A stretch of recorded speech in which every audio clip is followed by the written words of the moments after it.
where are you from, and what was your life like before the Holocaust? Okay, so I'm from Czechoslovakia, which is a country which no longer exists because the Czech part of Czechoslovakia and the second part, which is Slovakia, these two separated a few years ago. So now it's two countries. So I am from the Czech part, which is the western part of the country. And I don't know whether you guys know where Czechoslovakia was, or the Czech Republic now. It's sort of at the very center of Europe, sort of a lengthy kind of country. So I live there, and I happen to live in the middle of the country, which borders on Poland. And our city was half Polish and half Czech. Have you ever heard of Poland? You have, okay. So the border between the Czech and the Polish part was a river by the name of Olza, O-L-Z-A, and so we lived on the Czech side. My grandparents lived on the Polish side. What was life like, you asked? It was good. My father was an attorney, a lawyer, basically, and we lived on Main Street in an apartment house. Few people owned their homes in those days. This is in America now. A lot of people, you probably, most of you guys live in your own homes, is my guess. So that was an apartment on the second floor. And I went to Czech school, but at home we spoke German because my parents are aware, they're no longer alive, were of sort of German origin, and were Jewish, of course. And so I had a sister, Edith, who no longer lives either, and my mother was Annie, and my father was Leo, L-E-O. So that's pretty much so. And as your teacher told you, you can continue with your questions if there is more material you want to know, because I just don't know how much you know, but I'll be glad to fill in the holes in my story. So if there's anything further you want to know, Yes, sir. glad to. Okay. Who's next? Noah. Noah. I'll go for Noah. Okay. Do you remember experiencing anti-Semitism? Okay, yes I do. I guess your teachers explained to you the word anti-Semitism, what it means. Is there anybody here that doesn't know what it means? I think You don't. it anyway. Okay. Well, anti-Semitism is a word that was basically invented in the last century. Actually the end of the 19th century. And it means that anything that is Jewish, and we can talk about Judaism further on if you want to do that, anything that is Jewish or that touches upon Judaism, Jewish life, Jewish expectations, Jewish faith, Jewish behavior. People supposedly look different when they're Jewish. So I think you get the idea. Anything that touches, that relates to Judaism is no good, okay? So let me give you an example of Judaism or anti-Semitism in our town. I went to school, like you guys, and how old are most of these young men and women? 13. 12 and 13. 13. 12 and 13. 12 and 13. Well, that's exactly the time I want to talk about. I was 12, but previous to 12, of course, I was younger. And so when I was maybe 8 or 9 years old, I don't know exactly how old I was, I had a friend who was a Jewish boy also, but there are differences within Judaism. So some people in Europe in those days looked just normal as we all look today, or they dressed normally. But then there was a group they called Hasidic Jews, Hasidic, which means pious, very observant Jewish people, where the adults as well as the young people dressed a little bit differently. The adults very often wore sort of black kaftans. They wore long beards, you know, and they had side locks. They did not trim the hair around the ears, so sometimes these things hung down actually to the shoulders. Some took this and put it behind the ears so you didn't see it, you know. I mean, people, you know, do different things with the hair. So this boy was a Hasidic Jew, and he dressed differently from me, for instance. And so people made fun of him very often. But what happened actually is the thing that I want to convey to you. In our town, there were railroad, there were trains going through, so that there were railroad tracks. And to go from one side of the tracks to the other, you had to go down steps, and then there was like a tunnel-like area below, and then steps up again, okay? And you were on the other side. And so we went home together from school. Jacob was his name. And as we were in the tunnel area down below where it's dark, suddenly little rocks were flying at us. They were thrown at us. And we heard voices, and these were voices of young people, of probably fellow students. It was dark. We didn't just exactly see who it was. And they shouted at us, you Jews, filthy Jews, and things like that. And so we started running.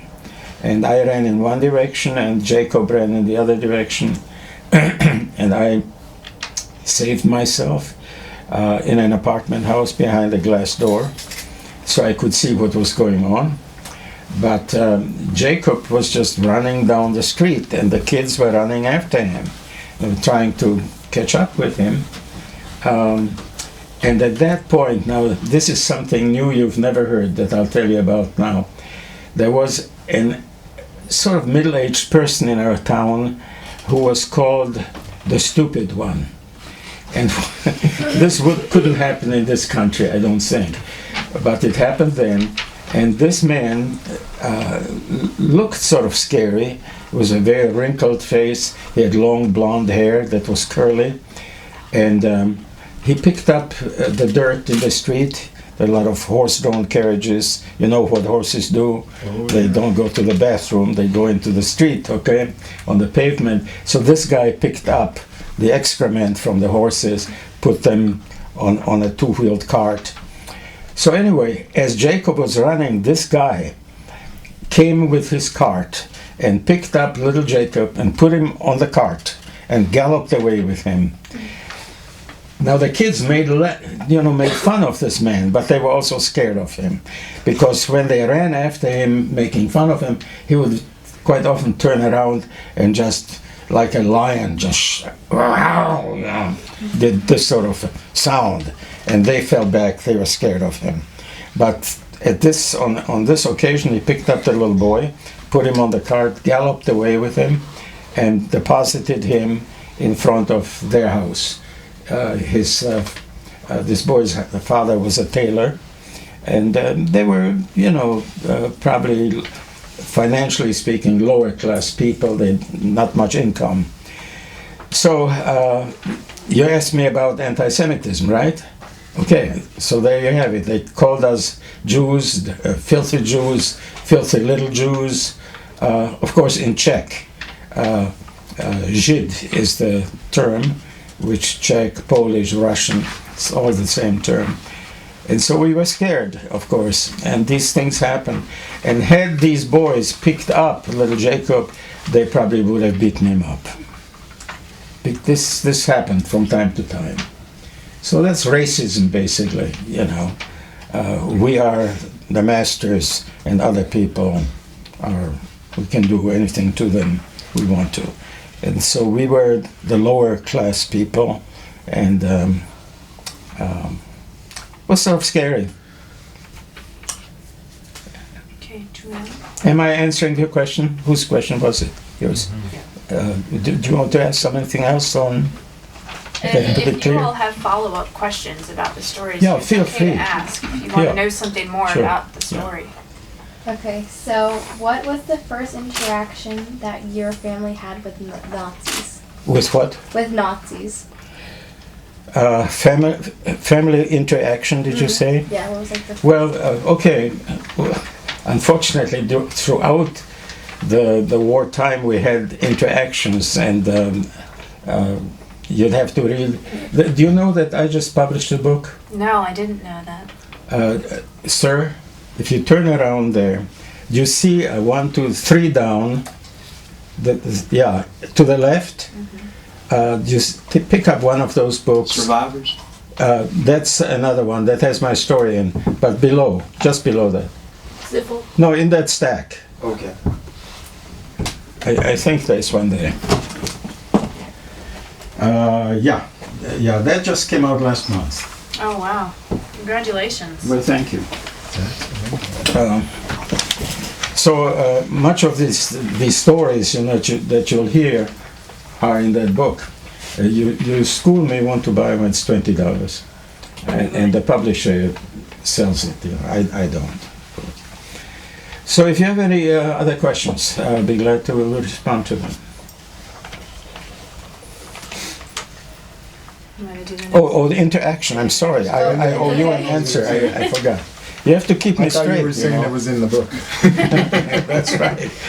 Well, what happened? Let me just tell you the very beginning. World War II. Have you studied World War II at all? Yes. Okay. Began on September 1st, 1939. And it was on that day that the Nazi, the Germans, the army invaded us. There were no shots fired or anything. My country's armies just withdrew completely, and the Nazis came in.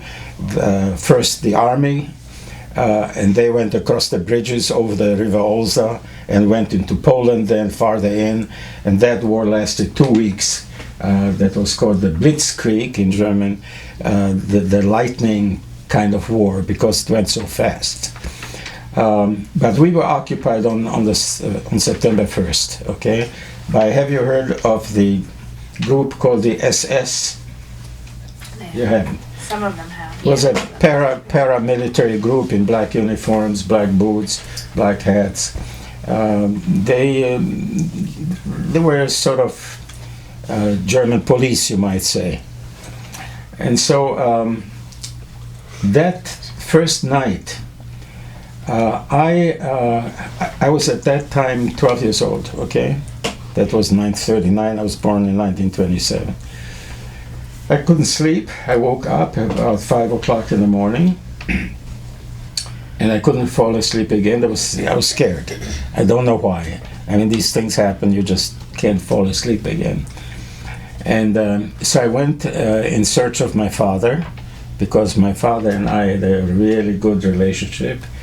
He was an educator, and we were a very close family. We did things together, So my father usually slept next to my mother in the bedroom, in the parents' bedroom. But when I looked for my father there, my father wasn't there. So I went in search of my father with a fairly big apartment. And I found my father on a balcony in back of the apartment. And I could see he was disturbed. His face was sort of white, usually fairly ruddy, So I walked up to him. I said, "Daddy, what's going on?" Now you have to understand, I asked all this in German, of course. So, my name is Walter, but they called me Walti, endearment, And he said, "Well, come on over here, Walti." And he put his hands on my head, and he said, "Listen." And so I listened, and these weird sounds that I had never heard before came to my ears. Smashing things, breaking things, breaking of glass, whistling. Some people were shouting around. And I said, Daddy, what's going on? And he said, I think they are burning our synagogues. Now, what's a synagogue? You know what that is? Could you tell me what it is? It's a Jewish religious place. It's like a church. It's a church. Yeah. I mean, last night when I spoke to a group of people, they were in a synagogue, okay? A synagogue can be also a room with, some people, but you have to have the scrolls of the Bible in there. Without it, you don't have a synagogue. Old Testament. So I heard these crazy sounds. And at that point, I noticed that the sun was coming up behind the roofs of the other homes. And I said, Daddy, look, the sun's coming up. And my father responded with a very sad voice. He said, yes, the sun's coming up, but I think our sun is setting, meaning us people, Jewish people. Well, we went to bed. Then I don't know whether I fell asleep again, but the next morning we went to see what had happened. And sure enough, the synagogue that we would frequent to pray in was totally destroyed. There was still some walls standing, all the windows, which were beautifully, painted windows, were smashed. The scrolls, these which is really the center of the synagogue, it's the biblical scrolls, were all unrolled and smoking because they had been burned. And the pews there was a stench all over the place, ashes in the air. And so the synagogue was gone, was destroyed, the first night that the Nazis came in. But let me tell you something else that goes with this story. As I said, I was 12 years old, and my father was very well known in town. As I said, he was an attorney. And on Sunday morning, when we went for a walk, for instance, the people that came toward us would take off their hats and say, good morning, Dr. Ziffer, or something like that. And so a lot of people knew him. But as we stood there by the burned synagogue, there were other people there too. And no one, and I'm not exaggerating, not one single person that came and people left would say hello to us. Not one. Now the local people knew that we were Jewish people.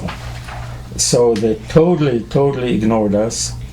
And while I was pretty shocked seeing the building burned and destroyed, I was more shocked by the fact that my father wasn't recognized by anybody anymore. And that unfortunately continued then for 3 years. We'll come to that a little later, I'm sure. So, interaction, okay? You've become a nobody overnight. That was the interaction. You have become an outlaw. You don't live under the law the other people live under anymore. And for instance, in America, you have appeals courts. You can appeal a verdict. Jewish people under the Nazis had nowhere to appeal because you were not a fully human being anymore. They called us in German Untermenschen, which means translated subhumans, and so literally anybody could do anything to us. We had absolutely no protection. And I mean, I have some documents here. I mean, since I've been teaching for many years, there's somewhere a rolled up document, a Nazi document that I always show, where it actually says that Jews have absolutely no citizen status within Germany and the occupied countries by Germany. We were nobodies overnight. Does that sort of explain? Yes, thank you. Okay. If you have any related questions, feel free. On the night of September 1st, Yeah. were there Nazis guarding the streets? Were they in the streets? Yeah. Were they guarding the streets? Guarding the streets. Well, the SS that had come in, this group of black dressed police, you might say. I'm not quite sure how to explain who they were. I mean, that's a German name because SS stands for Schutzstaffel, which means protective service or something like that, basically. Yeah, they were around, of course. And the amazing thing that you bring out in your question is this. Before the Nazis came in, the Czechs, we had Czechs in our town, and there were some Germans in our town, and some Polish people. You know, the proximity of the two, of this divided city. So we had people on our side from the other side, and they had people from our side on their side, Czechs, Poles, and Germans. So my sister, for instance, went to German school. I went to Czech school. So the SS were there, absolutely. And what amazed us, that, as I said, before we were occupied, particularly the Czechs, in whose country we lived, Czechoslovakia, right, were very anti-German, and they had built bunkers on the periphery of our town. In case the war would break out, they would have machine guns in there or cannons or whatever to repel the German invasion. Those bunkers were never used. But there was animosity between Czechs and the Germans. I mean, there's no question about that. And yet, on the very first day when the Nazis came in, there were German flags hanging from most of the houses in our town. And on the top of this book, on the cover, you'll see swastikas. You know what a swastika is? A German flag. You see it there because a German minister came to town to speak. So all these people were in this plaza, and suddenly all the Czechs had turned Germans overnight. You know, so it makes you wonder what the heck went on. You know, people jump on the bandwagon of the victors to protect themselves, of course. And so I think that's what happened there. But yes, the SS were in the streets, and not on the very first or second day, but after a few days, we were picked up by people, by SS, and by other German sort of military groups. There was also a group called the SA, and there was the Hitlerjugend, which means the Hitler Youth in the brown uniforms. And I mean, if you had lived then in that area, you would have been probably parts of the Hitler Youth. And they had daggers in the belts, and their leaders had pistols, and they would round us up, for instance. I'll give you an example. They rounded up some Jewish people one day. You know, suddenly they closed the street, and these policemen are there, the SS or the SA, and you're caught, and they took us to the parks. It's a beautiful city in which I lived, and it was fall, okay, September, so the leaves were starting to fall. They gave us rakes, and we had to rake the leaves. Well, that's no catastrophe, you know. So what do you do? Have you ever raked leaves? What do you do with them? You put them pile them up. Put them into piles, yeah? And then you set fire to them. Well, that's exactly what they did. We raked them, put them into piles, set fire to them. But then they had us young people and middle-aged people and old people, whoever they rounded up, to run through these little walkways in the park and to sing various songs, German songs, and to jump over the burning piles. And the older folks fell into the fires and caught fire. And so we younger people, I was 12, between 12 and 13, precipitated ourselves on these people who were on fire, trying to put out the fires, which we succeeded in doing. But the worst thing was that local people, we call them anti-Semites, okay? I've heard the term before, stood around laughing their heads off while we were trying to save these people from burning.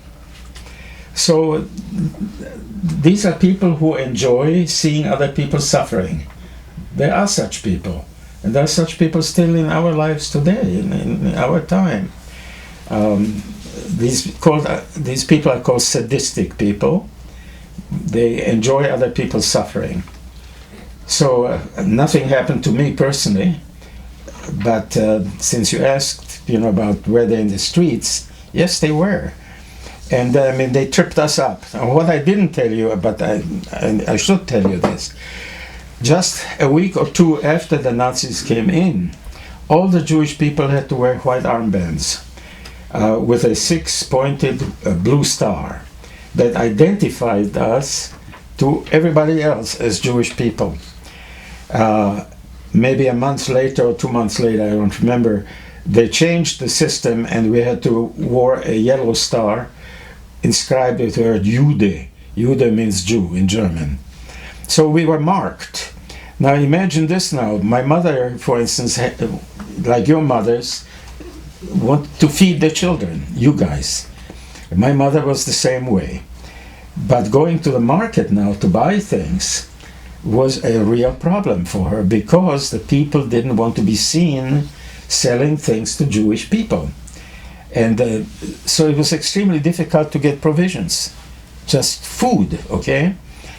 My mother, fortunately, was, she was a popular lady, and people liked her. The farmers that came to town knew her, and so they would slip her some food that she would put into a bag and carry home. So we never went hungry, okay, during those first 3 years that we were under the Nazis still in our town. But life was extremely difficult. In the camps, we were counted every morning. I was in 7 different camps, transferred from one camp to the other every 5-6 months. I don't know why, but that's what they did. And so we were counted, and the counting lasted very, very long. Well, why? Because people, I'm getting way ahead now, people during the night died sometimes.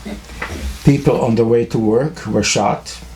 People coming home from the workplace to the camp, sometimes from exhaustion, just expired, or then were shot. And so the counting became very difficult because the numbers hardly ever tallied. And so we stood there, sometimes in the rain, sometimes in snow, sub-freezing temperatures, on and on counting, and the numbers never checked out. Now, why I'm telling you this, you need to go to the bathroom. Now this young man just said, hello, can I go to the bathroom? You do the same thing in class, right? Yeah. And the teacher tells you, okay. You couldn't do that in a concentration camp. Absolutely not. And so what happened is, what do you do when you can't go to the bathroom? You must go. You pee your pants? You fill your pants. What else can you do?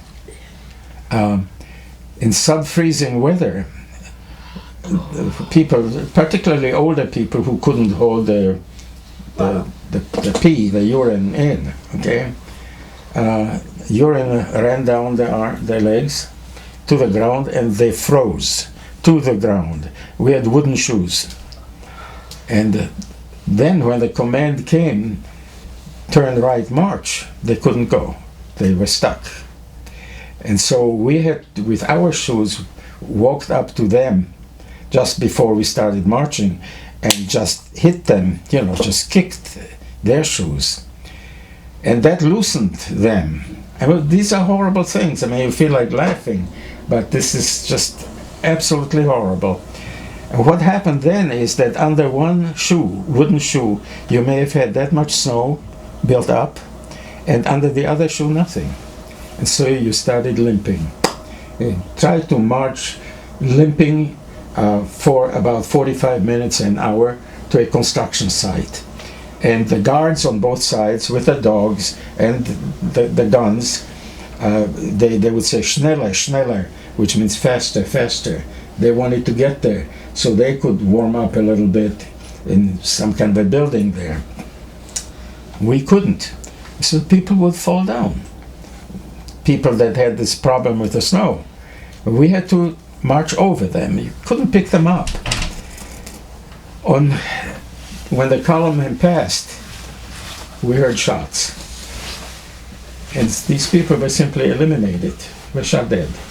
And on the way back, we'd see the corpses in the snowdrifts lying there. I mean, you know, it's almost impossible to imagine this sort of thing, even for me, who's lived through this. And when I talked to a group last night in a church, I call this whole concentration camp system like a parallel universe, you know, like a hell on earth. You know, you read the Bible, you hear about heaven and hell. Well, you really, you know, you're not going to sit there and burn. I personally don't believe that. I mean, these are pictures. But that was a real hell, because people just killed you. Every morning, when you were counted, you didn't know what's going to happen. So it's almost unbelievable, you know, but it did happen. Well, okay. Did your family ever try to leave? When you were in Czechoslovakia. Well, before the war started, there was another lawyer in our town who came to my dad, who was really, in many ways, smarter than my dad. My dad was a very educated, very cultured person, but he was very naive. And he felt that even though we heard stories coming out of Germany before we were occupied, he either didn't believe it, or he thought that we would never be touched. We were in no danger because my father had studied law, was a lawyer, in Vienna, in Austria. So our background was German. And so he felt safe, you see. Well, it didn't work out that way, obviously. So this other lawyer, Dr. Greenbaum was his name, came to my father maybe 6 months before the Nazis came in, and asked my father would he join him to go to New Zealand, to emigrate to New Zealand. And my father didn't take him seriously. He said, well, what are you worried about, you know? Nothing's going to happen to us. This other lawyer went to New Zealand and saved himself and his wife. He didn't have children. And we stayed. Because my dad just, you know what the word naive means? Sort of childlike. And he wasn't worried about it. And he was totally wrong, obviously, you know. So to that extent, yes, you know, we may have been able to leave. An uncle of mine left and came to Nashville, Tennessee. He left 2 days before the war broke out. His name was Bruno, and I have a picture of him. Many pictures didn't survive, unfortunately, but we do have a picture of him. And he is the guy who eventually helped me come to the United States. He was a chemical engineer in Nashville. And he helped me in many, many ways, of course. But maybe you'll have some questions on that, so. Robert? Did you ever leave your house when you were in Czechoslovakia? Or did you leave your house to go on the streets and stuff, or were you in your house most of the time? During the war, after the occupation? Mm-hmm. Yeah. Well, we had to. I mean, you know, what happened, since you asked that question, we lived in an apartment, as I said, on the second floor, on Main Street, very nice apartment, very well furnished, furnished apartment, even had a little dog. But after the Nazis came in, about 2 weeks, maybe, after they had come in, they evicted us, okay? That means we had to leave the apartment. And leaving the apartment meant leaving everything in the apartment. We took suitcases out, you know, clothing and, you know, what have you. We had a maid who lived in the apartment with us for a number of years. And she was a Hungarian woman. And fortunately, we were able to give her a few of the things that we wanted to save. And she was a wonderful woman, and after we came back, after the war, she returned everything to us. But when we were evicted, we had to leave everything. Rugs. My father had about 1,500, 2,000 books, a library. We had silver, so we were totally impoverished. And we moved in with an uncle who owned an apartment house, actually. And their apartment had been built for 3 people. They were father, mother, and a daughter.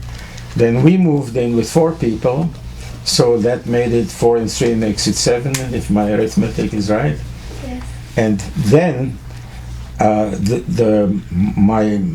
my aunt's parents moved in, 2 people, so we were 9 people in an apartment that was originally built for 3 people. Then we were evicted from there. And ever smaller places and more people in these smaller places. And eventually we went into a ghetto. I mean, we were forced into a ghetto, which was on the periphery of our town. And there were just short of 1,000 Jewish people in there, in a abandoned entertainment complex, with a couple of restaurants, dance halls, all abandoned, all in bad shape. And we were squeezed into that until we were then deported to the various camps. Yes. Were you separated from your family at that time? Well, the separation happened on the 29th of June 1942. And we were already in a ghetto at that point. And the night before, the guards who surrounded that area had, they were on motorcycles and cars and what have you. They had loudspeakers, and they told us, be ready the following day to each person with 1 suitcase. And what they called the things to happen was resettlement in the East. That's what they called it, which was a euphemism for deportation. We had no idea what was going on. And so on the 29th then, all these people, just short of 1,000 Jewish people in the ghetto, were marched down to an assembly place, which happened to be an old junkyard. And since you talk about separation, that's where separation took place. First of all, the people had to hand over all the valuables, and they were SS, behind long tables, with whips on the table, with guns, handguns on the table, and we had to hand over, like wedding rings, gold chains, ankle bracelets, whatever people still had. And then came separation, men and women. Men into 3 groups, old, middle-aged, and young, and women, old, middle-aged, and young, in various, assembled in various areas of the junkyard.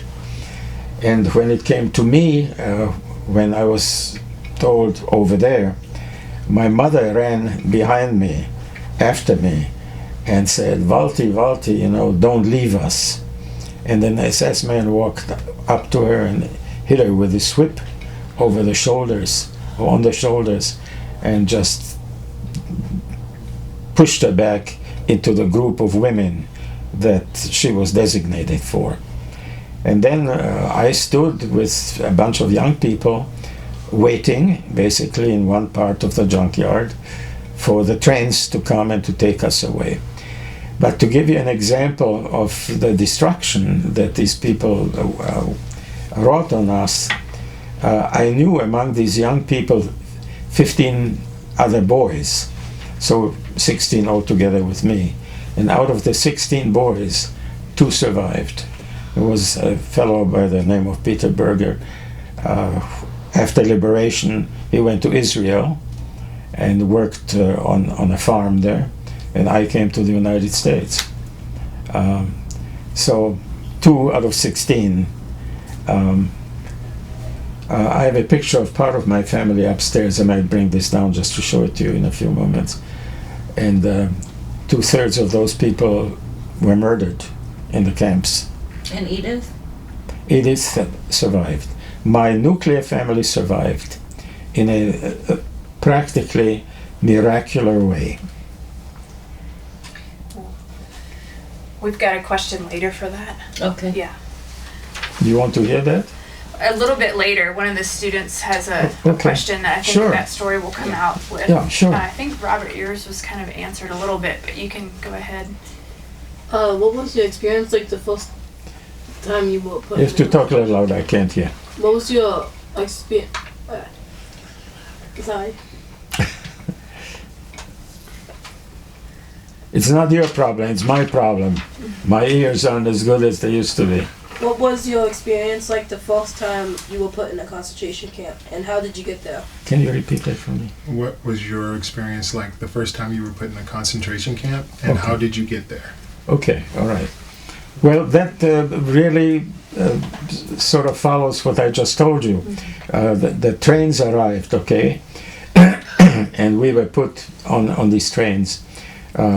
I don't know how many kids there were. I really couldn't tell you. I knew 15 of them, that I remember. And the trains took off, okay? Destination unknown. We had no idea where we were going.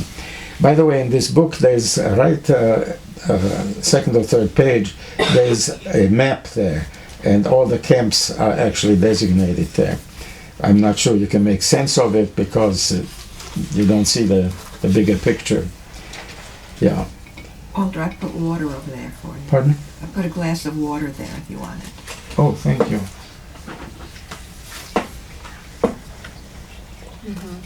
You want to tell him? Go ahead. So there was weeping on the train. I mean, we had been all separated from our parents. I'd never been separated from my parents before. We did everything together, went to the mountains, hiking, and I mean, you name it. You probably do similar things with your parents. So that was the first time, and we were scared, of course. And again, you see, we had no watches at that point anymore. Everything was handed over to the Nazis in the junkyard. So I cannot tell you how long we were on that train, but I can only estimate it maybe between an hour and a half to 2 hours or something like that. Train comes to a stop, and we are pushed out of the train, and the Nazis, of course, the police are already waiting for us at the station there. And the first camp was a camp by the name of Sakrau. All these are German names, by the way, in occupied Poland. So all the names that I can give you about the camp names have really Polish names. But when the Nazis came in, they renamed all these towns. Okay, so that was Sakrau. In Polish, it was Zakrzew. Okay. The first thing that was done in all the camps is you were counted. You had to give your name. There was like a secretary person there, but a prisoner himself. So everything was recorded. The Germans did a beautiful job of recording everything. So after the war, you know, you could see what had happened. If they had known that losing the war, they wouldn't have been so careful recording everything. So for instance, after the war, a fellow prisoner of mine from the last camp sent me a list of all the prisoners that was discovered when the Germans were defeated in 1945. And so I have that list, and my name is there, and my number 64,757 is there with my name. When I saw that, you know, I had a pretty funny feeling. I mean, years after my liberation, this fellow sent this to me. Okay, you arrive at Sakrau camp. You are recorded. At that point, we still had names. We didn't have numbers. The numbers came later during the war. And after that, we are herded to the wash barracks. In every camp, there were wash barracks. They functioned with water. Later on, unfortunately, the water disappeared as the Nazis were losing the war to the Allies and to the Soviets. Nothing functioned anymore, you know. So for about a year and a half, we had to go without washing ourselves. I mean, just imagine that. I mean, we become filthier and filthier and filthier. So anyway, wash barracks. Our hair was clipped off at about 1/8 of an inch. Those were hand clippers like that. Prisoners do that to you.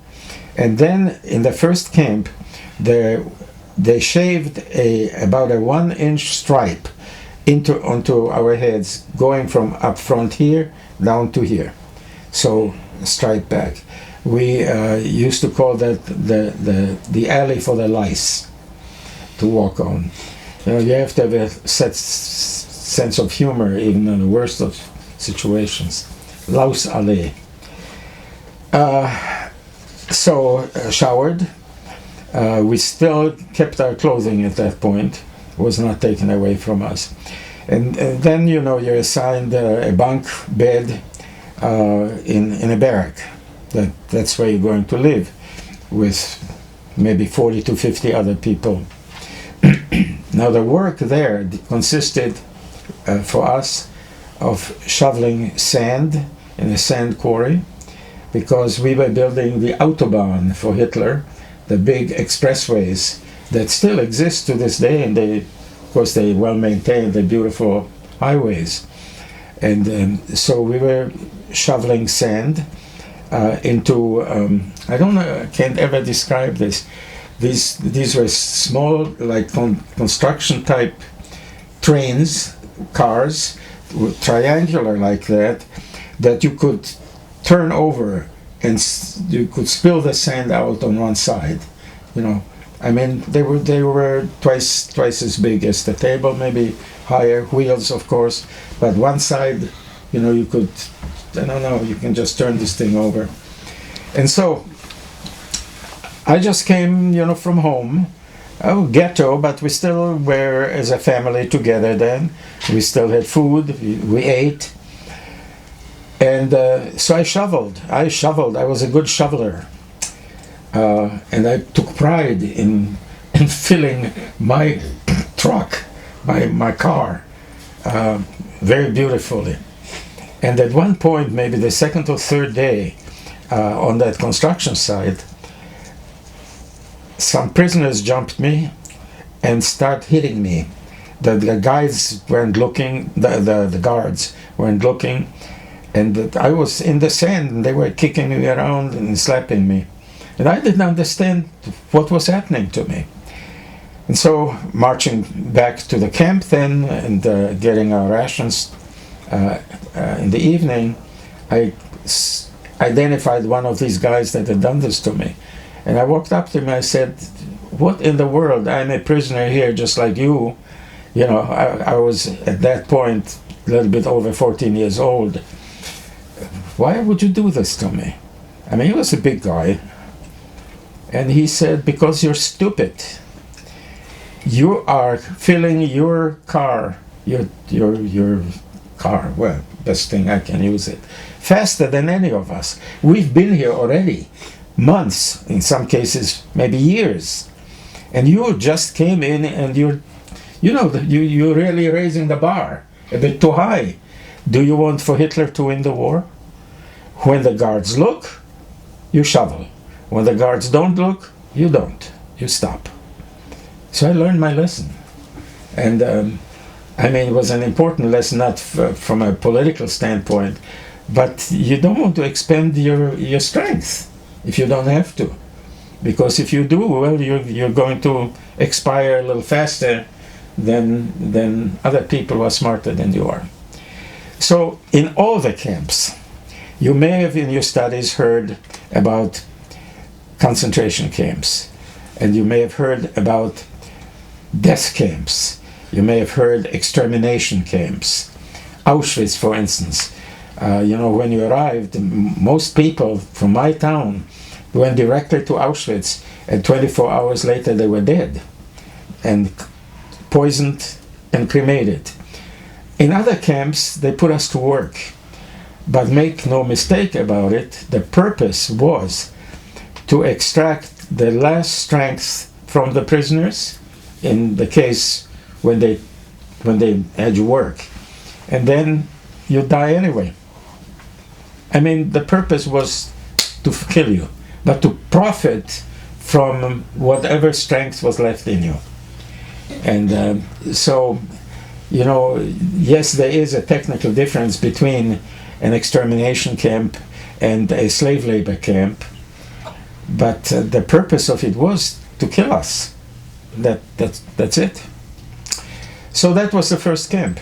You know, we were transferred like every 5-6 months, and people ask me why, and I have no idea, of course.